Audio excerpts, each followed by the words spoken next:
আমার নাম হলো মোহাম্মদ হানিফ। তবে আমি সাধারণ গরিব মানুষ, বাজারদিঘি গাঁওসভা, দজনগর 4 নম্বর ওয়ার্ড।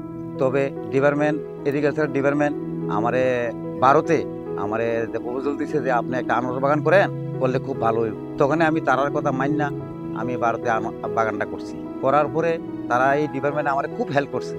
হেল্প করাতে আজকে 25 চলে, আমি এর মধ্যে প্রায় ভালো আনারস আমি বেচছি। এর মধ্যে হঠাৎ করে এই বছর আমি বিশাল করে সাপ্লাই দিচ্ছি। আমি লোকেলে আমার মালটা খাইতে আছে, তখন আপনার বিধায়ক বা এগ্রিকালচার ফরিকালচার আধিকারিক তারা আইয়া সেরা দিল্লিতে আমার আনারসটা পাঠাইছি। তো দিল্লিতে আনারস পাঠাতে মনে করেন আমি আরও অত্যন্ত খুশি হয়েছি, কারণ আমাদের এই রাজ্যের থেকে দিল্লি আনারসটা গেছে বা এবং বিশালগড় বিধানসভা থেকে দিল্লি আনারসটা গেছে, মানে আমার কাছে খুব আনন্দ লাগতাম। এবং বাজারদিঘি গাঁওসভা এটার একটা গৌরব, আমার কাছে খুব আনন্দ লাগছে।